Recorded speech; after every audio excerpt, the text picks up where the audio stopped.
میں دو روایات یہاں پیش کرنا چاہ رہا ہوں آپ تمام کے تمام کی توجہ کے لیے. یہ کیوں اتنی عظمت ہے جناب سیدہ کی؟ ایک روایت ہے تفسیر فرات کوفی میں حضرت امام جعفر الصادق علیہ الصلوۃ والسلام.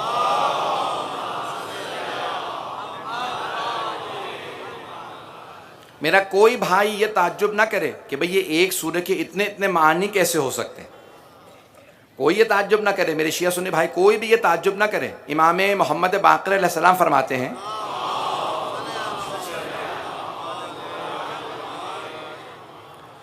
للقرآن ظہر و بطن، قرآن کا ایک ظاہر ہے اور ایک باطن ہے، اور وہ جو باطن ہے اس کا ایک اور باطن ہے، اور اس باطن کے باطن کا ایک اور باطن ہے، یہاں تک کہ ظاہر ایک ہے اور باطن 70 ہے. کہ دنیا محنت کرتی ہے تو ایک ظاہر پہ پہنچتی ہے، ہم آل محمد کے پاس ظاہر کے ساتھ ساتھ 70 کے 70 باطن ہیں. ہمارے پاس سارے باطن ہیں. تو عزیزان گرامی کبھی تعجب نہ کریں کہ بھئی اگر اس آیت کا یہ معنی ہے تو یہ کیسے ہو سکتا ہے. اس کی گہرائیوں کو ائمہ علیہ السلام نے بیان کیا. سننا چاہ رہے ہیں حضرات؟ اب وہ چھٹے امام کی جو روایت میں پیش کرنا چاہ رہا ہوں سورہ قدر سے متعلق، میں نے کہا تھا صرف بی بی کی شان میں جو آیات ہیں آل محمد کی تفسیر کو پیش کر رہا.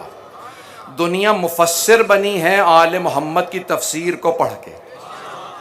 میں امام صادق علیہ السلام کی جو استاد ہیں تمام کے تمام فقہا کے اسلام میں، جو بھی آج شیعہ سنی جتنے بھی ائمہ ہیں وہ سب کے سب صادق علیہ محمد کے شاگرد ہیں. کچھ ڈائریکٹ شاگرد ہیں، کچھ شاگردوں کے شاگرد ہیں. امام مالک اور امام ابو حنیفہ دونوں امام کے مستقیماً شاگرد ہیں، چھٹے امام کے ڈائریکٹ شاگرد ہیں. امام ابو حنیفہ 2 سال پڑھے ہیں صادق علیہ محمد کے پاس، امام مالک 7 سال پڑھے، اور امام شافعی امام مالک کے شاگرد ہیں، امام احمد بن حنبل امام شافعی کے شاگرد ہیں. تو آج جتنا بھی اسلام چل رہا ہے جو سارے علوم ہیں وہ آل محمد کے صدقے میں چل رہے ہیں.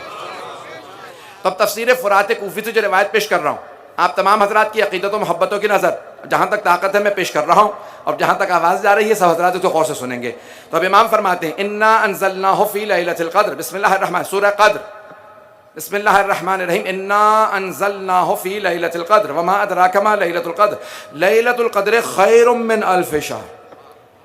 ہم نے اس قرآن کو شب قدر میں نازل کیا. تمہیں کیا معلوم شب قدر کیا؟ اب اللہ سبحانہ تعالیٰ کہتا ہے ایک رات، یہ شب قدر جو ہے نا، یہ ایک رات 1000 مہینوں سے افضل ہے. خیر من الف شہر، ایک رات 1000 راتوں سے نہیں، 1000 مہینوں سے افضل ہے.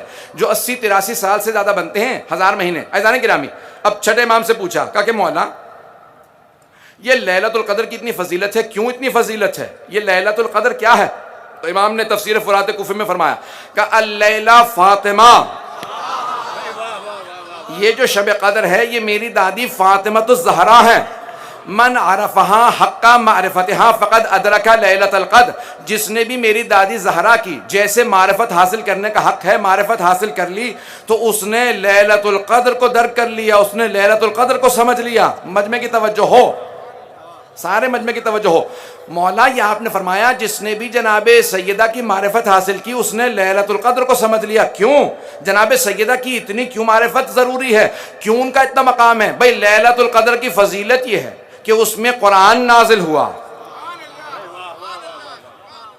لیلۃ القدر کی فضیلت یہ ہے کہ اس میں قرآن نازل ہوا. قرآن کیا ہے جس کے متعلق امیر المومنین نے کہا یہ جو قرآن ہے یہ قرآن صامت ہے. جس رات میں ایک قرآن صامت نازل ہوا وہ 1000 مہینوں سے افضل ہے. سارے مجمع کی توجہ ہو، جس رات میں ایک قرآن صامت نازل ہوا وہ 1000 مہینوں سے افضل. جس بی بی کی آغوش سے 11 قرآن ناطق ملے، جس بی بی کی آغوش سے 11 قرآن ناطق آئے ہوں، وہ دنیا کیسے سمجھ سکتی ہیں جناب سیدہ کون ہے؟